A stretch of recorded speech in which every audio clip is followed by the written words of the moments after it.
Hola, ¿cómo están? Yo soy Pablo Vicente y los voy a estar acompañando en este curso de Apocalipsis, este último módulo dentro del curso que estamos haciendo de Nuevo Testamento.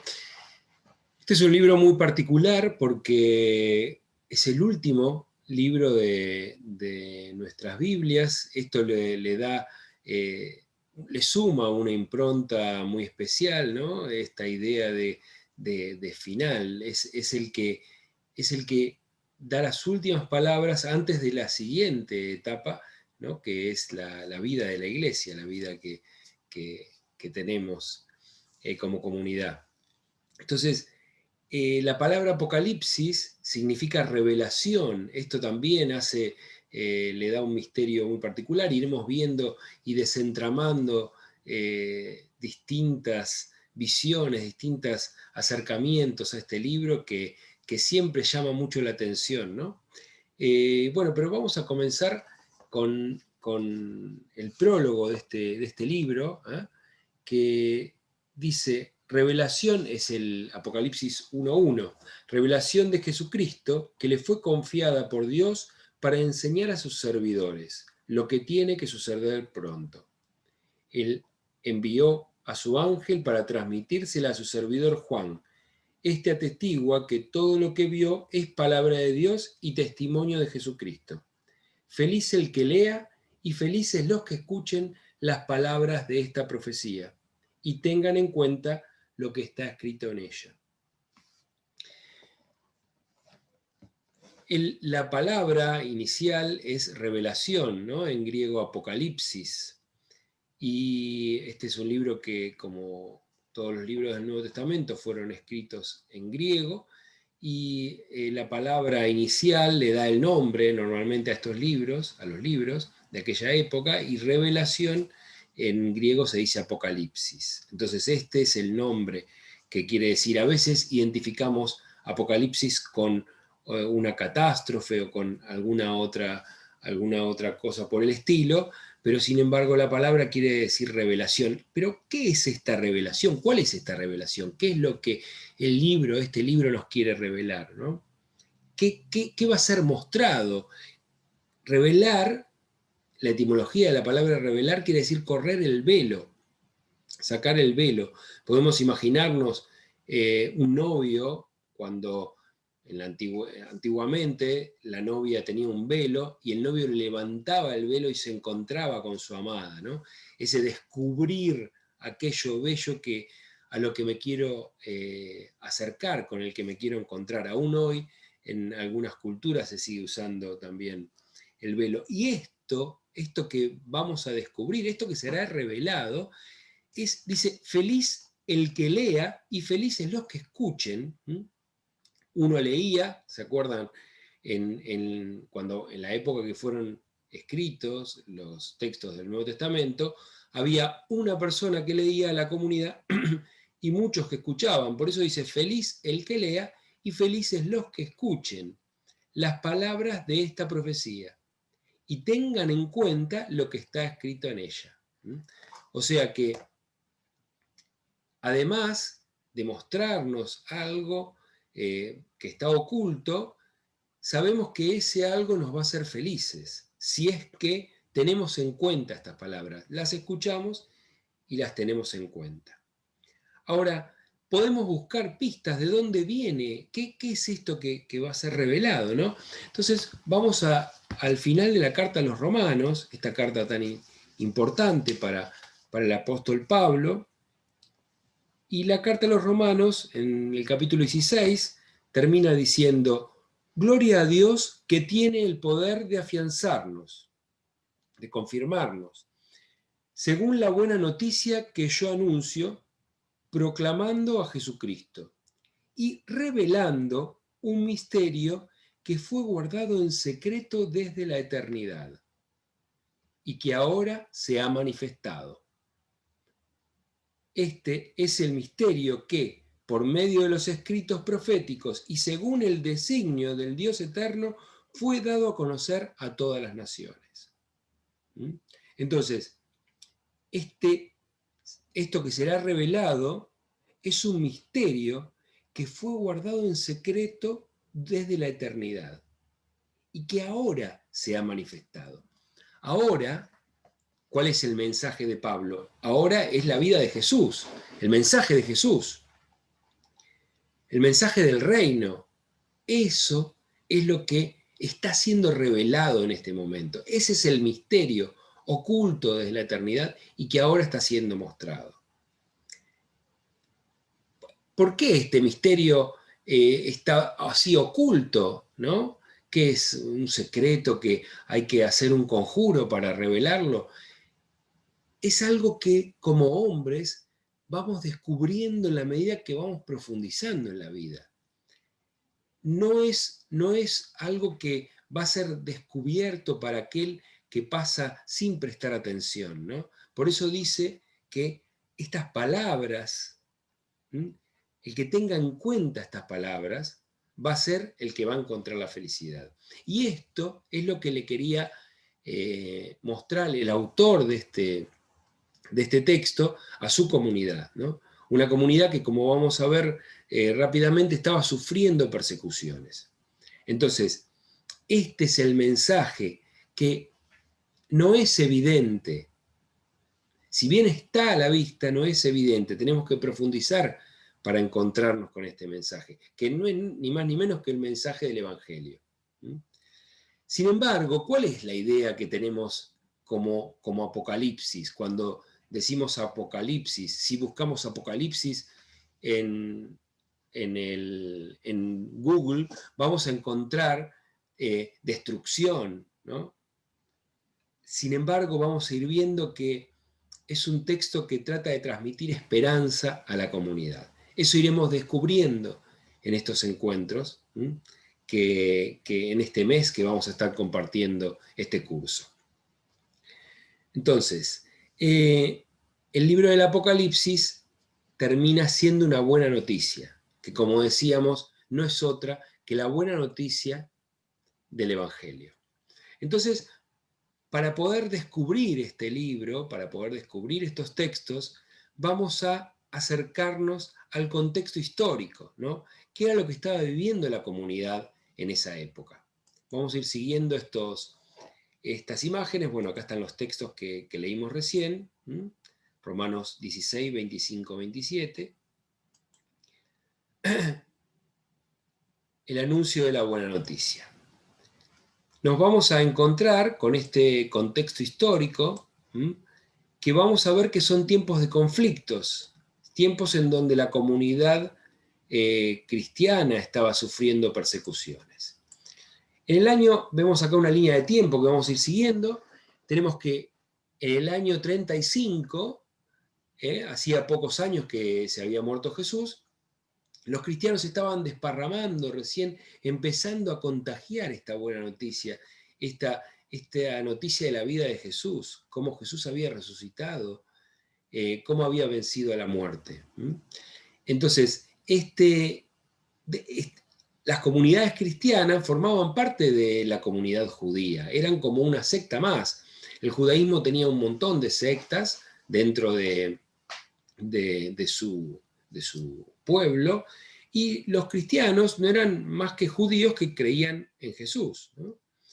Si bien Jesús había sido despreciado y enjuiciado y finalmente matado por los sacerdotes, había muchos judíos que seguían este mensaje de Jesús y se empezaba a dispersar cada vez más. Entonces, en Palestina, paralelamente, estaba creciendo un sentimiento antirromano muy grande, ¿no? Cada vez los romanos estaban siendo cada vez más despreciados por los judíos.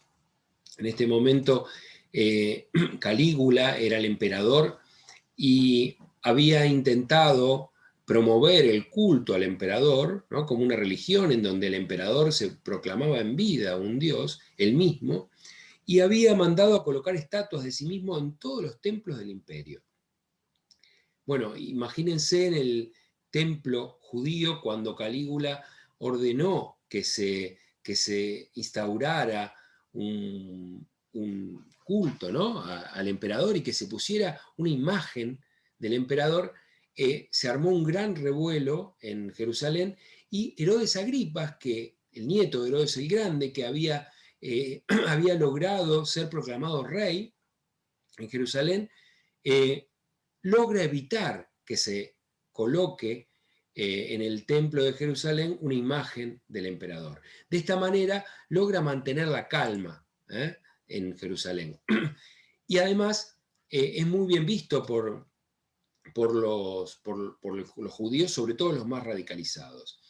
Y también soñaban con independizarse del imperio siguiendo a este rey, ¿no? Que verdaderamente tenía muy poco poder y era poco más que un administrador. Cuando muere Calígula, asume Claudio en el imperio y Agripa, bueno, en este momento es cuando es nombrado rey, ¿no? Agripa además empieza a perseguir a los cristianos, primero de manera por ahí un poco más tibia y después se fue profundizando, y este es el momento también en donde Pablo persigue a los cristianos. Eran judíos que estaban persiguiendo a los cristianos. Este sentimiento nacionalista hacía que se radicalizaran las posturas y bueno, estos cristianos que tenían esta ambición por llevar el mensaje de Jesús a una u otras naciones que no eran judías, provocaba el rechazo de la comunidad judía más radicalizada que buscaba este afán nacionalista, ¿no? Entonces,